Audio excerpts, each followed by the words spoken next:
I found out by accident, not by snooping, not by digging, not by some dramatic confrontation, just a stupid, ordinary notification that popped up on my laptop at the wrong time. I'd left my laptop open on the kitchen table while I was grabbing laundry from the dryer. When I came back, the screen lit up with a new email, his email, because he'd logged into his account earlier to print something for a job application. I wasn't trying to read anything. I swear I wasn't. My eyes just landed on the subject line. Thank you for coming home to me. S. At first, I didn't even react. I didn't make the connection. My brain froze, like it refused to load the information. Then the preview text hit. I'm so relieved you made it back safely. I can't wait to finalise everything for the wedding. I remember standing there with a pair of warm socks in my hand, feeling my chest tighten like someone was pulling a belt around it.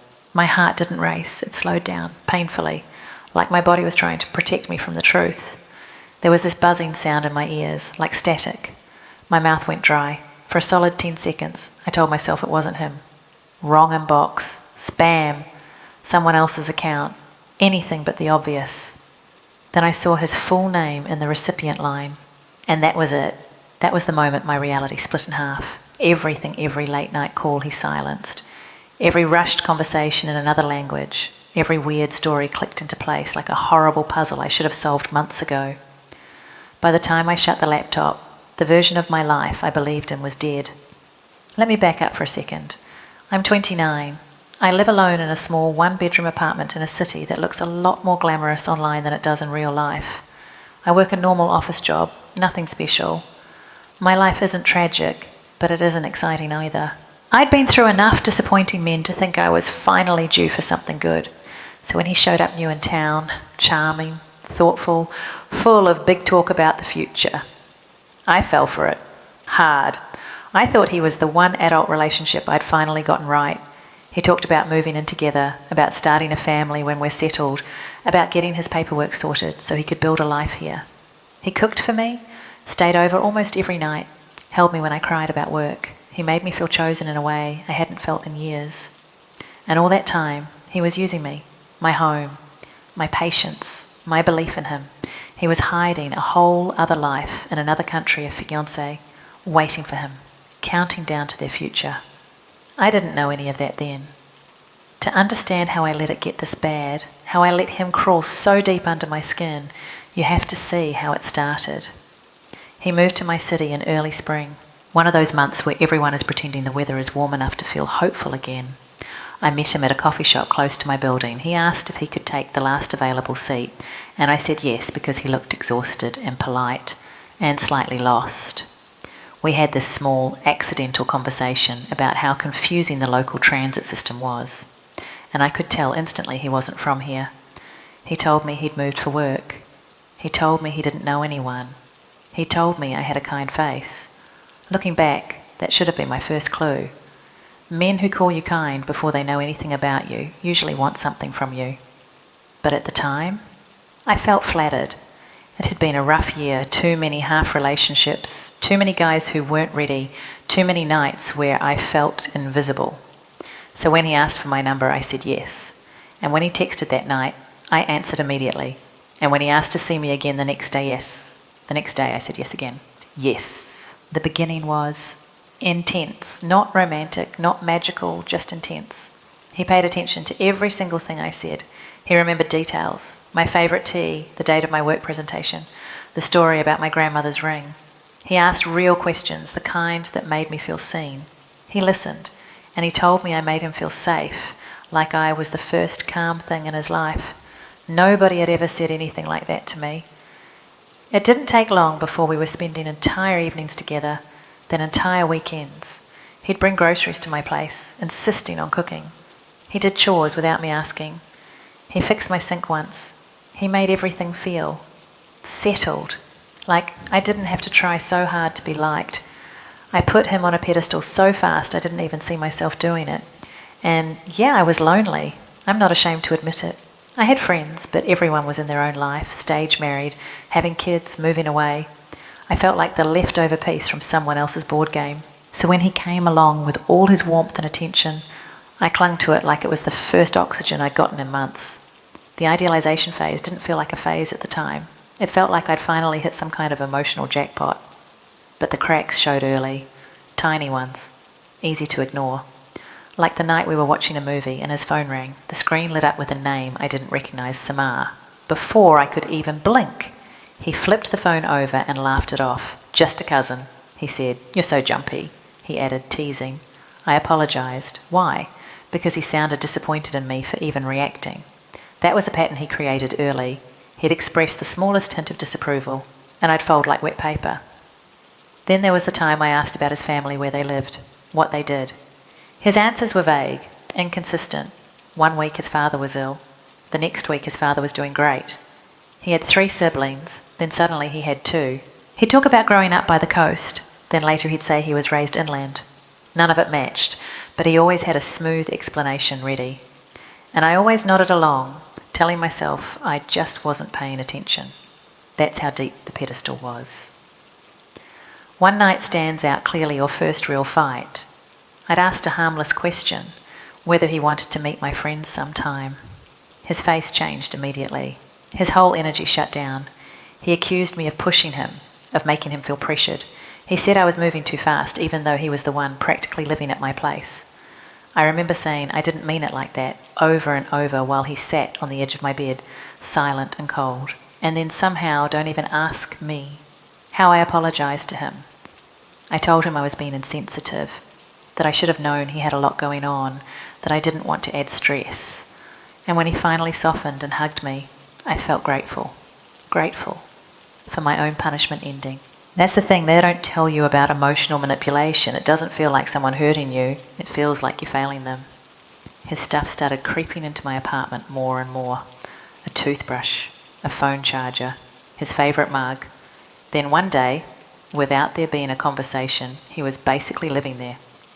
And I liked it, or I thought I did. I liked not eating dinner alone. I liked waking up next to someone. I liked the illusion of partnership, but there were signs something was off. He'd take phone calls in the hallway. He'd switch languages mid-sentence. He always said he was talking to family back home, but he never let me talk to them. He didn't want to FaceTime with them while I was around. He'd silence notifications when we were together.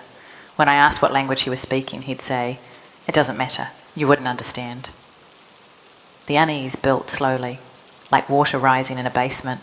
I remember one moment so clearly it still makes my skin crawl. We were lying on my couch and he said, "I can't wait until our engagement," then stopped, corrected himself, laughed awkwardly and said, our arrangement, like living arrangement. I should have stopped right there. I should have said something.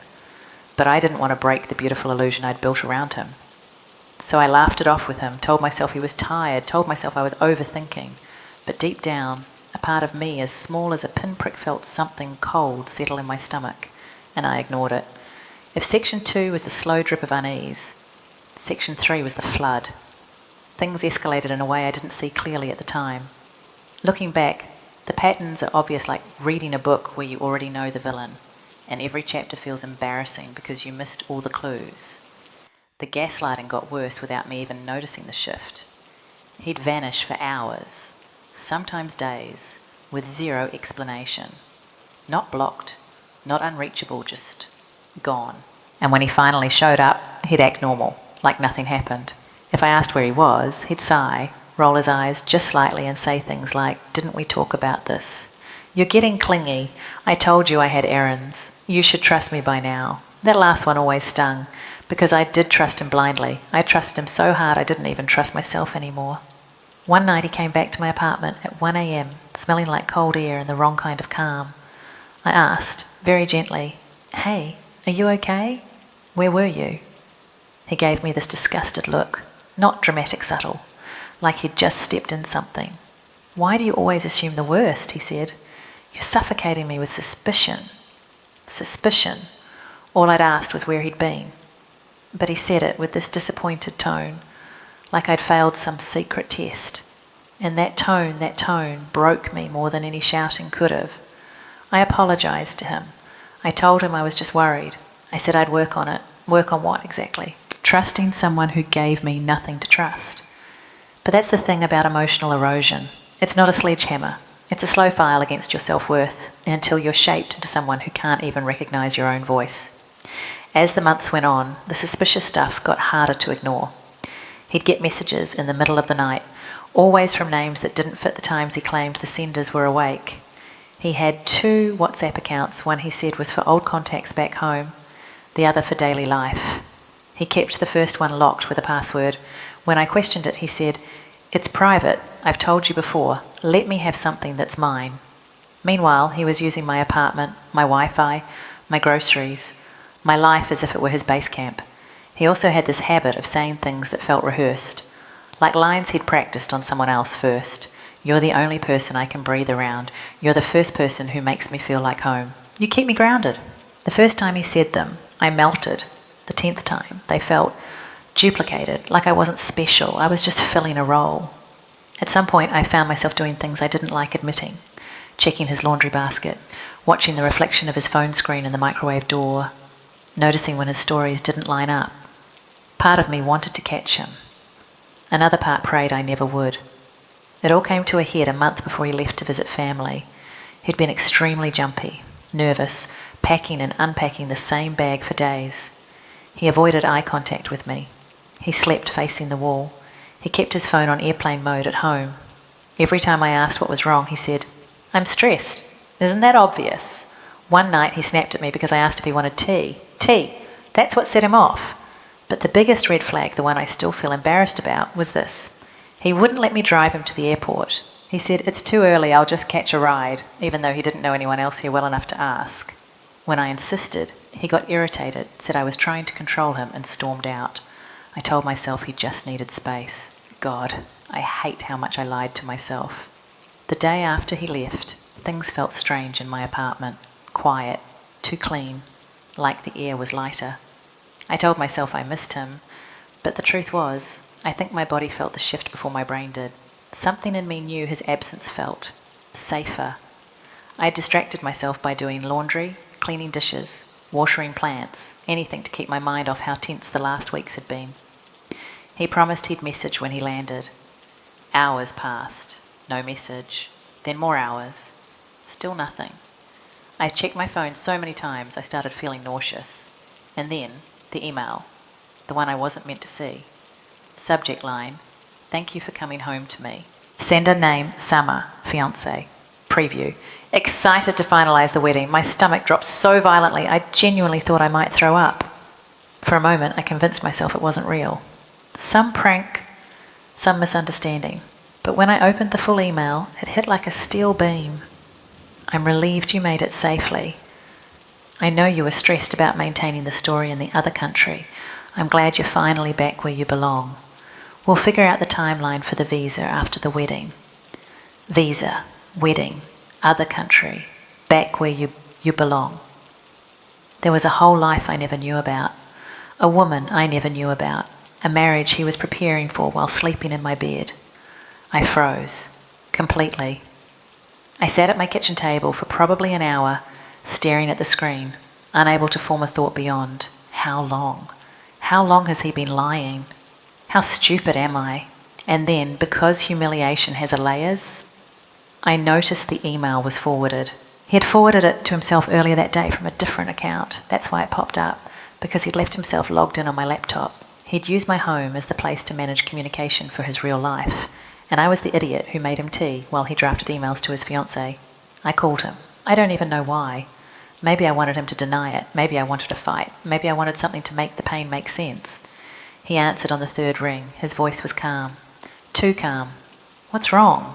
My own voice was shaking. "Who is she?" Silence. Long, heavy, not guilty silence.